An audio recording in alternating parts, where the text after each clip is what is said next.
नमस्कार। स्वागत है हमारे YouTube चैनल पर। हम आशा करते हैं कि जो महिला पर्यवेक्षक का आपका पेपर होगा उसकी तैयारी आपकी अच्छी चल रही होगी। काफ़ी एग्ज़ाम एनालिसिस के बाद हम आपके लिए काफ़ी इंपॉर्टेंट क्वेश्चन लेकर आए हैं, तो वीडियो को लास्ट तक देखें और अपने मित्रों को शेयर कर दें, जिससे काफ़ी सारे क्वेश्चन आपके रिवाइज हो जाएँ। पहला क्वेश्चन क्या कह रहा है, भारत सरकार के द्वारा किस वर्ष समेकित बाल विकास योजना प्रारंभ की गई थी। इस प्रकार क्वेश्चन की योजनाएं कब शुरू हुई, कौन सी योजना का क्या उद्देश्य था, किसमें कौन कौन सा शामिल है, काफ़ी सारे क्वेश्चन आपको देखने को मिल रहे हैं। तो लगातार आप चैनल में बने रहें, हम लगातार आपको वीडियो एग्जाम एनालिसिस के बाद दे रहे हैं, उनको देखते रहें तो आपका रिवीजन होता रहेगा। तो चलिए देखते हैं पहला क्वेश्चन क्या है कि भारत सरकार द्वारा किस वर्ष समेकित बाल विकास योजना प्रारंभ हुई। पहला ऑप्शन 1970 है, 75 है, 80 है, 85 है। तो इसका जो right answer option number B होगा 1975। नेक्स्ट क्वेश्चन है, आंगनवाड़ी केंद्रों यानी ICDS के लक्षित हितग्राही किस आयु वर्ग के बच्चे होते हैं। यानी आंगनवाड़ी में जो हितग्राही होते हैं वो बच्चे कितने साल के होते हैं। पहला ऑप्शन है 0 से 3 वर्ष, 0 से 4 वर्ष, 0 से 5 वर्ष, 0 से 6 वर्ष। तो 0 से 6 वर्ष ही होना चाहिए, क्योंकि 6 वर्ष के बाद तो वो पहुंच जाते हैं वहाँ विद्यालय में। तो इसका राइट आंसर होगा ऑप्शन नंबर डी, 0 से 6 वर्ष। फिर नेक्स्ट क्वेश्चन है, निम्न में से कौन आंगनवाड़ी केंद्रों के लक्षित हितग्राही नहीं है। तो पहला ऑप्शन है आपकी गर्भवती महिलाएं, ये तो हैं। दूसरा है शिशुवती महिलाएं, ये भी हैं। तीसरा है परित्यक्ता महिलाएं, ये बिल्कुल नहीं होगा। और चौथा है किशोरी बालिका, तो ये भी हैं। तो इसका जो राइट आंसर है ऑप्शन नंबर सी होगा। फिर नेक्स्ट क्वेश्चन है, आंगनवाड़ी केंद्रों में वर्तमान में लागू पूरक पोषण आहार सेवा के अंतर्गत निम्न में से किन्हें प्रतिदिन गर्म पका हुआ भोजन किया जाता है। तो ये 3 से 6 वर्ष तक के बच्चे होंगे। तो इसका राइट आंसर होगा ऑप्शन नंबर बी, क्योंकि 6 वर्ष के बाद वो बच्चे पहुंच जाते हैं विद्यालय और फर्स्ट क्लास सेकंड क्लास में आने लगते हैं वो। तो इनके लिए जो पूरक पोषण आहार है वो छोटे बच्चों के लिए ही है।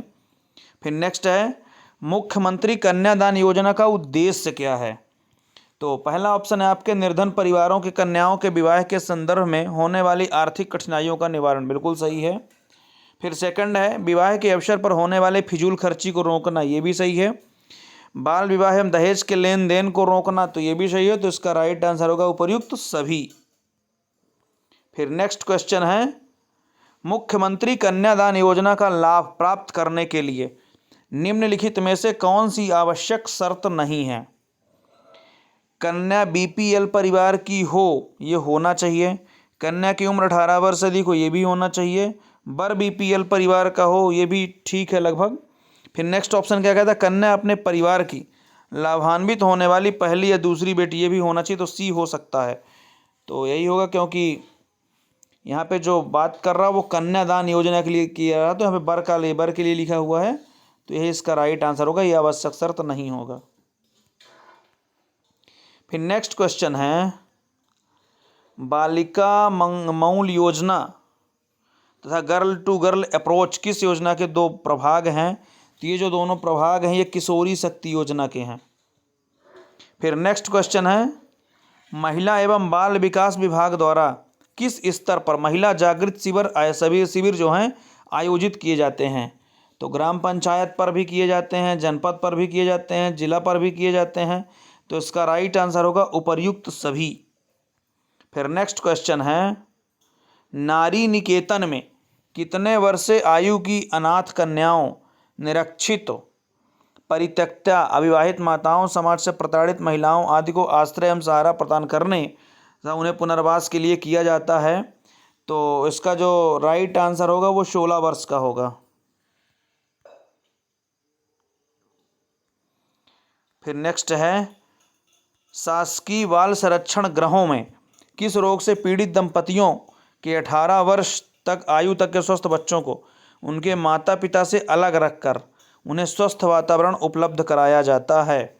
तो ये TB, कुष्ठ रोग, एड्स। तो इसका जो राइट आंसर होगा कुष्ठ रोग, ये थोड़ा सा ज़्यादा खतरनाक है। तो इसी में जो बाल संरक्षण गृह है उसे रोग से पीड़ित दंपतियों को उनको अलग रख के उपलब्ध कराया जाता है वातावरण। फिर नेक्स्ट क्वेश्चन है, अनाथ बच्चों एवं निराश्रित महिला को एक साथ परिवार के रूप में गठित करके पारिवारिक वातावरण निर्मित करने के लिए महिला एवं बाल विकास विभाग द्वारा कौन सी योजना संचालित की जाती है? तो पहला ऑप्शन है महिला वसति गृह, दूसरा मातृ कुटीर, तीसरा है आशा केंद्र, चौथा है स्वाधार केंद्र। तो इसका राइट आंसर हो जाएगा ऑप्शन नंबर बी, मातृ कुटीर। फिर नेक्स्ट है, महिलाओं को सामाजिक आर्थिक रूप से स्वावलंबी बनाने तथा महिला सशक्तिकरण को बढ़ावा देने के उद्देश्य से एकीकृत महिला सशक्तिकरण कार्यक्रम के रूप में कौन सी योजना संचालित की जा रही है? तो महिलाओं को सामाजिक आर्थिक रूप से स्वावलंबी बनाने और महिला सशक्तिकरण को बढ़ावा देने के लिए जो योजना है ये स्वयं सिद्धा योजना थी। तो इसका राइट आंसर होगा ऑप्शन नंबर बी। फिर नेक्स्ट है, स्वयं सहायता समूह की जो अवधारणाएं आई थी ये किस देश के मॉडल पर आधारित है? तो जो स्वयं सहायता समूह चल रहे हैं ये मॉडल निर्भर थी बांग्लादेश के मॉडल पर, उसी की अवधारणा से आई थी। फिर नेक्स्ट क्वेश्चन है, बाल भोज योजना का मुख्य उद्देश्य क्या है? तो पहला ऑप्शन है बाल कुपोषण के विरुद्ध जन समुदाय में जागरूकता लाना, ठीक है। महिलाओं में सामाजिक जिम्मेदारियों की समझ विकसित करना, ठीक है। महिला मंडलियों में आंगनवाड़ी के प्रति रुझान उत्पन्न करना, यह भी सही है। तो इसका राइट आंसर होगा ऑप्शन नंबर डी, उपरोक्त सभी। फिर नेक्स्ट क्वेश्चन है, मातृत्व लाभ योजना वर्तमान में किस नाम से संचालित है? तो जो मातृत्व लाभ योजना थी उस समय चल रही जननी सुरक्षा योजना के नाम से। फिर नेक्स्ट है, किशोरी शक्ति योजना का क्रियान्वयन किसकी सहायता से किया जा रहा है? तो जो किशोरी शक्ति योजना है उसका क्रियान्वयन विश्व बैंक की सहायता से किया जा रहा है।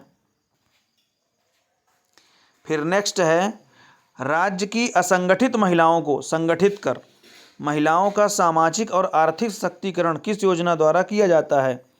तो जो राज्य की असंगठित महिलाएं हैं उनको संगठित किया जाता है महिला स्व सहायता समूह द्वारा।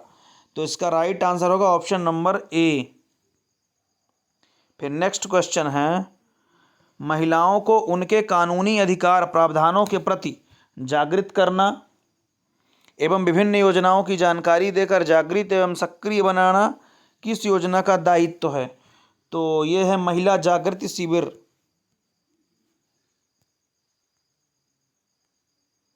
फिर नेक्स्ट है, कौन सा युग्म गलत है? तो पहला ऑप्शन है किशोरी शक्ति योजना बालिकाओं के व्यावसायिक प्रशिक्षण के लिए सही है। बालिका समृद्धि योजना बालिकाओं को छात्रवृत्ति, ठीक है। इंदिरा महिला योजना महिलाओं के भीतर छिपी रचनात्मक और सृजनात्मक कौशल समुदाय तक पहुंचाना, ठीक है। चौथा है आयुष्मती योजना गरीब परिवार की महिलाओं को गर्भावस्था के समय चिकित्सीय और आर्थिक सहायता प्रदान करना, यही गलत होगा। तो इसका right answer option number D होगा। फिर नेक्स्ट है, रतौंधी का मुख्य कारण थी तो विटामिन ए होगा। विटामिन वाले क्वेश्चन जरूर अच्छे से पढ़ के जाएंगे क्योंकि काफ़ी सारे क्वेश्चन में देखने को मिल रहे हैं। रतौंधी का मुख्य लक्षण क्या है? तो रतौंधी आंख से संबंधित है तो मंद प्रकाश में देखने की असमर्थता होगा। फिर नेक्स्ट क्वेश्चन है स्कर्वी, तो ये विटामिन सी से संबंधित होगा। तो इसमें क्या पूछ रहा है? हाँ, स्कर्वी का प्रमुख लक्षण क्या है? तो ये दांतों वाला ही होगा, मसूड़ों से रक्त आना, दांत और दांतों का हिलना, क्योंकि बाल से इसका कोई मतलब नहीं, हड्डियों से इसका कोई मतलब नहीं है, नींद नहीं आना से भी कोई मतलब नहीं है। बच्चों को बीसीजी का टीका किस रोग से प्रतिरक्षा के लिए लगाया जाता है? तो जो बीसीजी का टीका लगता है वो तपेदिक यानी टीबी के लिए लगता है, ट्यूबरकुलोसिस के लिए। तो इसका राइट आंसर होगा ऑप्शन नंबर सी। फिर नेक्स्ट है डॉट्स यानी डीपीटी किसके उपचार संबंधित है? तो ये होगा, ये जो ऑप्शन है इसमें से कुष्ठ रोग से संबंधित। फिर नेक्स्ट है मेरास्मस नामक रोग किसकी कमी से होता है? तो मेरास्मस ये जो प्रोटीन की कमी से होता है। फिर नेक्स्ट क्वेश्चन है क्वासियोरकर, ये भी प्रोटीन की कमी से होता है, तो प्रोटीन की कमी होगा। फिर नेक्स्ट है निम्न में से कौन सा लक्षण लिंग संलग्न नहीं है? तो लिंग संलग्न रतौंधी है, हीमोफीलिया है, दृष्टि नहीं है, ये वर्णांतर। तो इसका right answer option number C ही होगा। फिर नेक्स्ट है निम्न में से किस कारण से गर्भवती महिलाओं में कुपोषण की आशंका होती है? तो कम अवधि में बच्चे पैदा करना ठीक है, उसे तपेदी के खून कमी होना ठीक है, गर्भावस्था में उसके बाहर में कोई खास वृद्धि होना ठीक है। तो इसका राइट आंसर उपरोक्त सभी होगा। फिर नेक्स्ट है, कुपोषण के कारण बच्चों में होने वाली निम्न में से कौन सा रोग अन्य से भिन्न है? तो निर्जीव कुपोषण होगा, आभाहीन कुपोषण भी होगा, क्वासियोरकर भी होगा। तो इसका राइट आंसर पेलाग्रा हो जाएगा। फिर नेक्स्ट क्वेश्चन क्या कह रहा है? भारत में ग्रामीण क्षेत्रों में किसी परिवार के सदस्यों में से प्रत्येक को प्रतिदिन कितने कैलोरी से कम ऊर्जा भोजन से प्राप्त होने पर वह परिवार गरीबी रेखा से नीचे माना जाता है? तो 1800 कैलोरी, 2100 कैलोरी, 2400 कैलोरी, 2700 कैलोरी। तो इसका राइट आंसर होगा 2400 कैलोरी। अगर इससे कम मिलता है तो वह गरीबी रेखा से नीचे माना जाएगा। फिर नेक्स्ट है, निम्न में से कौन सा शिशु मृत्यु का कारण है? तो शिशु जन्म के प्रथम 7 दिन में देखभाल पर पर्याप्त ध्यान न देना ठीक है, गर्भवती में रक्ताल्पता की स्थिति में IFA का सही उपयोग न होना ठीक है, नवजात को सिर्फ और सिर्फ स्तनपान करा के शहद या घुट्टी पिलाना ठीक है। तो उपरोक्त सभी हो सकता है, इसका राइट आंसर सही है। नेक्स्ट है, कुपोषण एवं शिशु मृत्यु दर में कमी लाने के लिए आंगनबाड़ी कार्यकर्ता निम्न में से कौन सी गतिविधियां करती हैं? तो शिशुवती के भोजन है तो प्रथम 3 दिनों में WWC SG मितानिन द्वारा विशेष ग्रहभेद सुनिश्चित करना ठीक है, 8वें माह से लगातार सलाह देते हुए समुचित पोषण सुनिश्चित करना ठीक है, आयरन गोली के 100% उपयोग को सुनिश्चित करने के लिए गर्भवती परिवार को सभी कार्यक्रमों में सम्मिलित करना सही है, उपरोक्त सभी। तो इसका राइट आंसर होगा उपरोक्त सभी। फिर नेक्स्ट है, केंद्र सरकार में महिला एवं बाल विकास विभाग किस मंत्रालय के अधीन आता है? तो जो महिला और बाल विकास विभाग है वो महिला मानव संसाधन विकास मंत्रालय के आता है। फिर नेक्स्ट है, महिलाओं एवं बच्चों के विकास को वांछित गति प्रदान करने के लिए किस वर्ष भारत सरकार ने मानव संसाधन विकास मंत्रालय के अधीन महिला एवं बाल विकास विभाग का गठन किया था? तो 1980 है, 85 है, 88 है, 90 है। तो इसका राइट आंसर 1985। फिर नेक्स्ट है, मिनी माता सम्मान के अंतर्गत प्रशस्ति पत्र में कितनी राशि सम्मान के रूप में दी जाती है? 1 लाख, 2 लाख, 3 लाख, 4 लाख। तो इसका राइट आंसर होगा 2 लाख रुपए। फिर नेक्स्ट है, वर्ष 2007 में मिनी माता सम्मान किसे प्रदान किया गया था?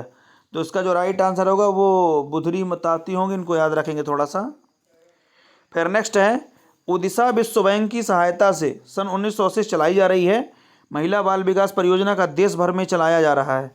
तो एक प्रशिक्षण कार्यक्रम है, स्वास्थ्य कार्यक्रम है, आवास कार्यक्रम है। तो यह एक प्रकार का प्रशिक्षण कार्यक्रम है, ऑप्शन नंबर ए। फिर नेक्स्ट क्वेश्चन है, आयुष्मती योजना का संबंध किससे है? तो जो आयुष्मती योजना है इसका संबंध चल रहा है चिकित्सा से। फिर किशोरी शक्ति योजना केंद्रीय क्षेत्रीय योजना है, तो इसका राइट आंसर होगा, जो किशोरी शक्ति योजना है वो केंद्रीय क्षेत्रीय योजना है। नेक्स्ट है, किशोरी शक्ति योजना राज्य में लागू कब से हुई? तो जो किशोरी शक्ति योजना है वो 1/11/2000 से लागू हुई है। फिर आयुष्मती योजना का आरंभ किया गया तो 1/11/91 से। फिर नेक्स्ट है, आयुष्मती योजना के अंतर्गत पात्र हितग्राही कौन से होते हैं? तो सभी बीमार महिलाएं होंगी, गरीबी रेखा के नीचे जीवन यापन करने वाली महिलाएं होंगी, बीमार महिलाएं होंगी, अथवा वह ब और सा दोनों होंगी। तो इसमें जो बीमार महिलाएं होंगी वो, और भूमिहीन ग्रामीण बीमार महिलाएं होंगी ये। तो इसका right answer option number D होगा। फिर नेक्स्ट है, दत्तक पुत्री शिक्षा योजना अंतर्गत सहायता प्रदान की जाती है नगद राशि के रूप में, कपड़े, पुस्तक और पाठ्यक्रम के रूप में, और दोनों के रूप में। तो इनमें से कोई नहीं होगा इसका राइट आंसर। फिर नेक्स्ट है, जागृत शिविर योजना का प्रमुख उद्देश्य क्या है? महिलाओं को उनके कानूनी अधिकारों के प्रति जागरूक होना सही है, विभागीय योजना और कार्यक्रमों का प्रचार प्रसार करना ये भी ठीक है, सामाजिक कुरीतियां और कुप्रथाओं के विरुद्ध महिलाओं में जागृति लाना ये भी ठीक है, उपरोक्त सभी। तो ये इसका राइट आंसर होगा उपरोक्त सभी। लिंग चयन एवं भ्रूण हत्या के संबंध में कौन सा अधिनियम प्रभावशील है? तो पहला जो है PNDT एक्ट 1994, गर्भधारण और प्रसूति पूर्व निदान तकनीकी अधिनियम 1971, और दूसरा है गर्भ का चिकित्सीय स्वामीमापन अधिनियम। तो इसका राइट आंसर होगा ऑप्शन नंबर ए। फिर नेक्स्ट है पीएनडीटी एक्ट जो 1994 था, उसका उद्देश्य क्या था? कन्या भ्रूण हत्या को रोकना, ठीक है, भ्रूण परीक्षण को रोकना, ठीक है, तो इसका राइट आंसर उपरोक्त सभी होना चाहिए, तो डी होगा। फिर नेक्स्ट है राष्ट्रीय महिला आयोग का गठन कब किया गया था? तो जो राष्ट्रीय महिला आयोग का गठन है वो 31/1/92 को हुआ था, तो इसका right answer option number D होगा। इनको अच्छे से पूरा देख ले, रिवाइज कर लेंगे और अपने मित्रों को सभी को शेयर कर देंगे। सभी प्रकार की सरकारी भर्ती के लिए चैनल को लेटेस्ट अपडेट पाने के लिए सब्सक्राइब कर लेंगे। धन्यवाद।